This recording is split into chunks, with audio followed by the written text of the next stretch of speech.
En esta presentación vamos a hablar sobre los desagües pluviales.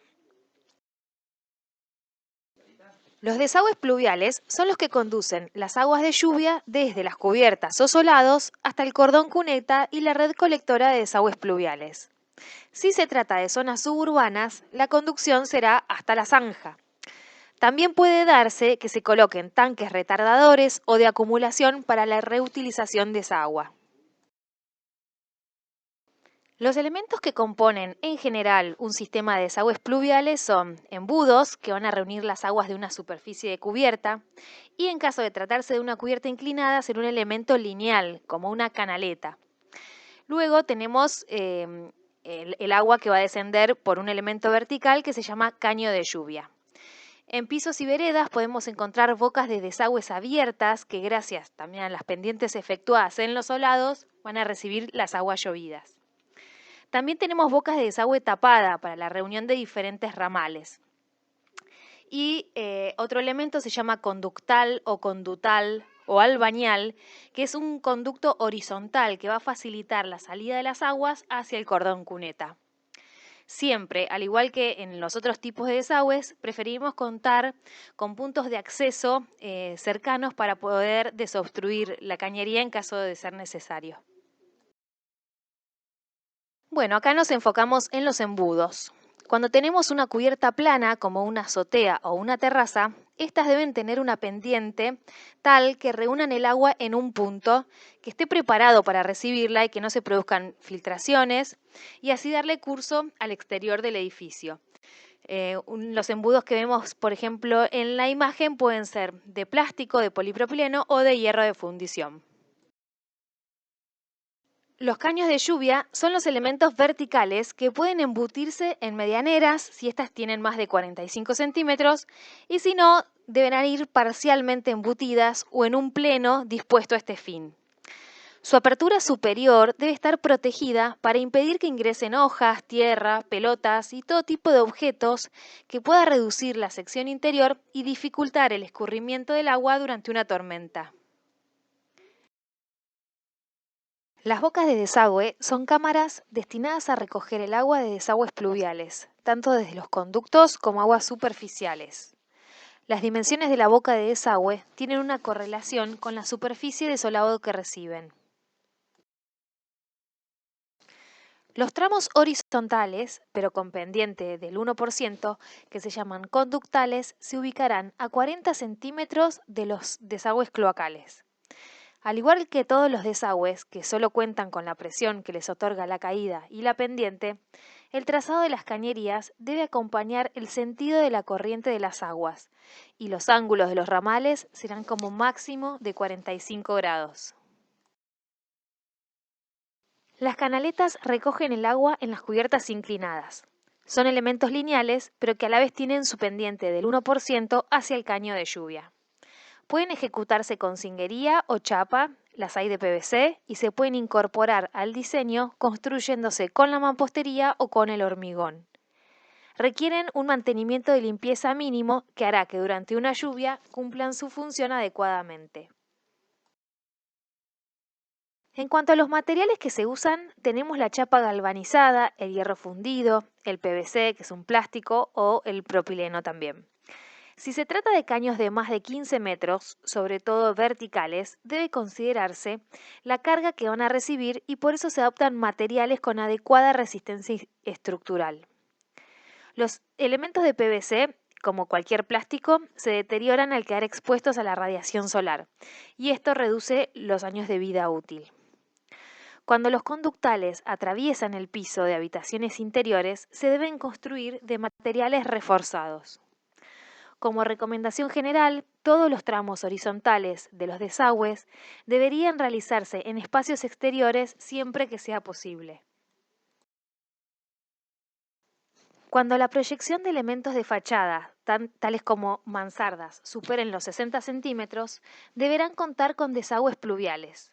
Si esta proyección es menor, el escurrimiento será libre. Los aleros no pueden desaguar directamente a la calle porque todo ese caudal de agua caería sobre la gente que pasa por la vereda. Entonces se deben efectuar canaletas y bajadas. Sin embargo, si se trata de balcones o salientes que dan espacios de aire y luz inaccesibles, no es necesario proveerlos de desagüe. En caso de tener una cubierta con pendiente en dirección hacia un eje medianero, deberá realizarse a una distancia de 70 centímetros como mínimo de este eje medianero una contrapendiente y canaleta, es decir, que debo alejar el punto de recolección de aguas de la medianera del vecino.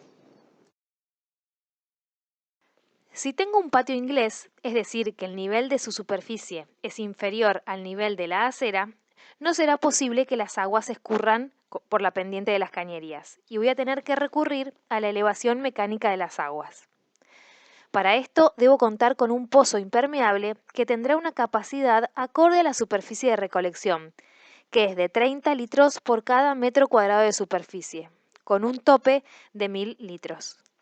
Este pozo estará provisto de una bomba eléctrica automática que se ocupará de impulsar el agua hacia la boca de acceso ubicada en la superficie y así seguir su curso hasta el nivel de la acera. La cañería mínima de elevación será de 5 centímetros de diámetro. Una vez que hemos trazado el diseño, debemos determinar las dimensiones de las cañerías, que tienen que ver con el caudal de agua a conducir y por tanto de la intensidad de las tormentas. Como insumo, debo conocer la precipitación de diseño, que es la precipitación máxima para una hora. Este valor puede ser, por ejemplo, de 113 milímetros en una hora para Posadas en Misiones, de 90 milímetros en una hora para Catamarca o de 94 milímetros para San Luis. De no contar con este dato, en la localidad donde estoy diseñando la instalación pluvial, puedo considerar 80 milímetros por hora en localidades donde la intensidad de las lluvias es moderada, 120 milímetros por hora en localidades donde se dan tormentas frecuentemente y 160 milímetros en donde ocurren tormentas de alta intensidad. Por otro lado, en el centro de esta tabla tengo los valores que corresponden a la superficie de la cubierta a desaguar. Una vez adoptada la columna con la precipitación correspondiente, hallo la fila que mejor se adapte a la superficie de la cubierta del edificio. En esa intersección leo la primera columna de la izquierda a qué conducto vertical corresponde y cuál es el caño que debo adoptar. Para lo que son las cañerías horizontales o conductales, sigo el mismo procedimiento. Primero, adopto una columna acorde a la intensidad de la precipitación en la que pueda ocurrir en una hora. Luego, la superficie de colección de agua a desaguar en la fila que corresponda.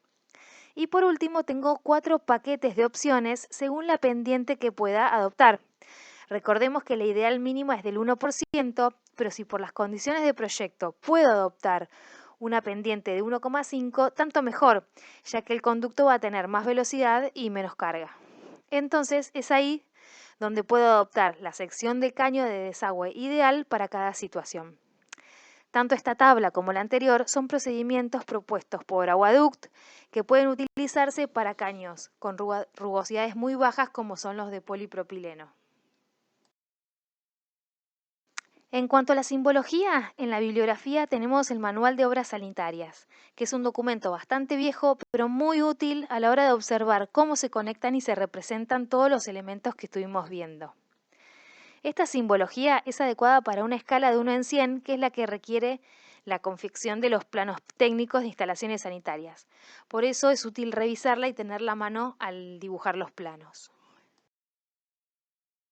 Al igual que en la instalación de agua fría, la cantidad de anillos y colores corresponde con la condición o la situación en la que se encuentra cada conducto, que debe ser coherente y correspondiente entre planta y corte.